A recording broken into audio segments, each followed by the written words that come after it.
एक बहुत ही तकलीफ देह कर्ब से हम गुजर रहे हैं कि कल जो हमारे मासूम बच्चों के ऊपर इंडिया ने एक फिर कमज़ोर और घटिया और थर्ड क्लास सॉफ्ट टारगेट के तहत उन पर हमला किया। इससे पहले भी, इस वॉर को शुरू करने से पहले भी उन्होंने यही काम सॉफ्ट टारगेट के तहत सिविलियंस पे किया। और मैं फ़ख्र से और ज़िम्मेदारी से आपको बताना चाहता हूँ कि हमारे सिपह सलार, हमारे फील्ड मार्शल ने हदायत की थी,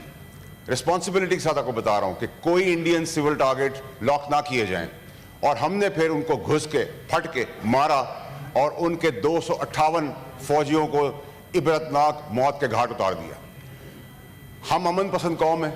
हम नहीं चाहते कि किसी किस्म की कोई जंग हो, लेकिन मुसल्लत की गई और अभी भी ये गुंडागर्दी और बदमाशी जो कर रहे हैं मासूम बच्चों के साथ, ये बच्चों की लाशें, इन बच्चों की शहादतें हम ऐसे नहीं जाने देंगे, चाहे वो अपने प्रॉक्सीज के तहत करें, चाहे वो खुद करें। अब सवाल ये है चेयरमैन साहब कि हमने क्या करना है, इस पार्लियामेंट ने क्या करना है, इस हुकूमत ने क्या करना है। जहां ये क्रेडिट पूरी फौज का है, वॉर जीतने का, सारी फोर्सेस का है, सिपह सलार का है, उसमें 25 करोड़ लोगों की लब्बैक, शाबाश, कदम के साथ कदम खड़े होना और सियासी तमाम पॉलिटिकल पार्टीज का साथ देने के बाद ये impactful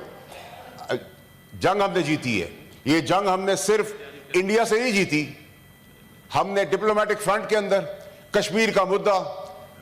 financial front, border front, terrorism front, war front, सारे फ्रंट जीते हैं और तमाम फोर्सेस की कुव्वत के साथ हमने जीते हैं। अब हमें क्या करना है चेयरमैन साहब?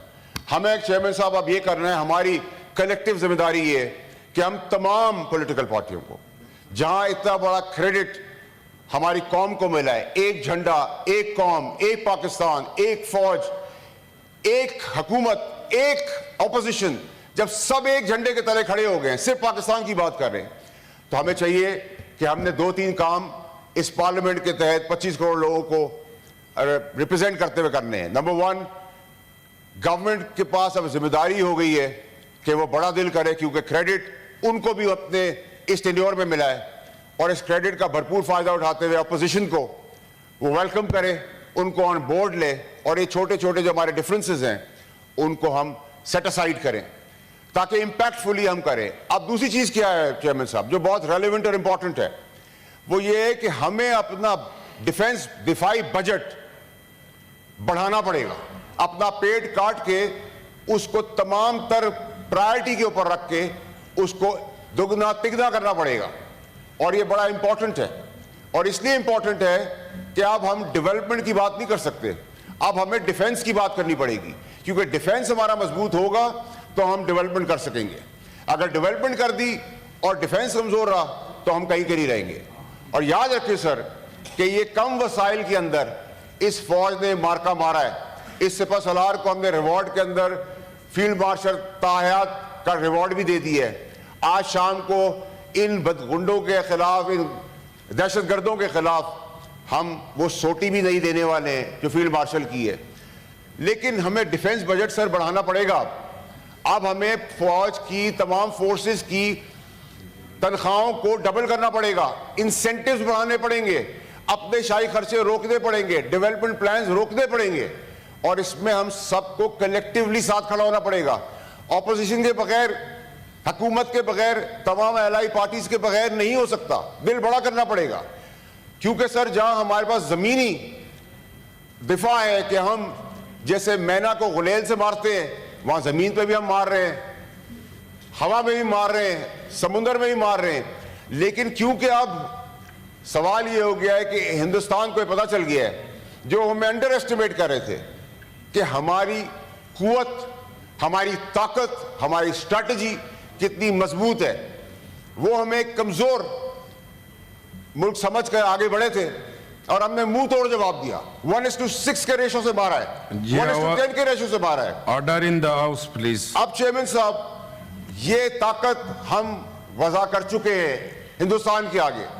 और हिंदुस्तान के पास अपने वसाइल ज्यादा हैं, तो हमें हिंदुस्तान को काउंटर करने के लिए, अपनी स्ट्रैटेजी को और मुस्तकम करने के लिए, और तगड़ा करने के लिए, और स्ट्रेंथन करने के लिए, एक तो जो हमारी स्ट्रैटेजी है उसके अंदर में पैसा डालना पड़ेगा, फिर जो काउंटर स्ट्रैटेजी है, क्योंकि अब ये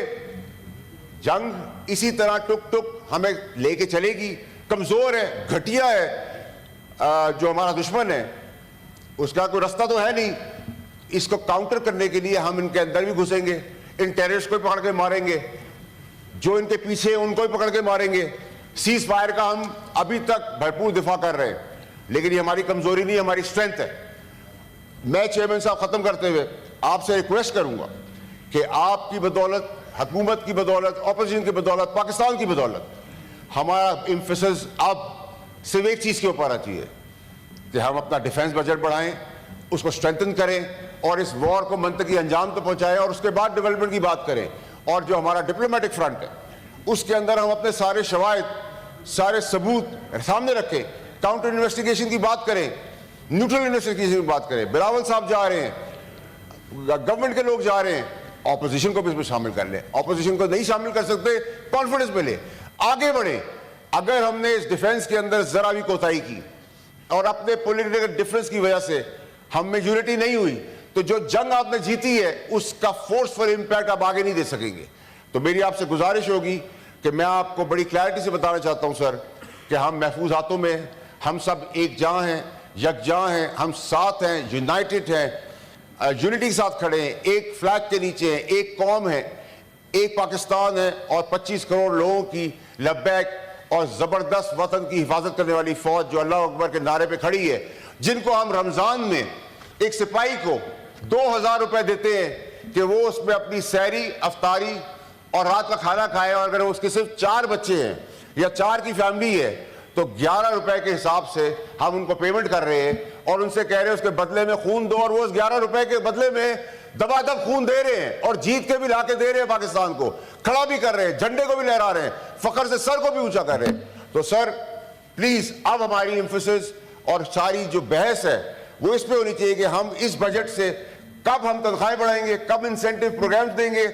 और डिफेंस के बजट को दिगना तिगना कैसे करेंगे और किस तरह फोर्सफुली, इंपैक्टफुली हम इस वॉर को आगे फ्रंट पे जाके अपनी ताकत का मुजाहरा करते हुए इसको जीतेंगे।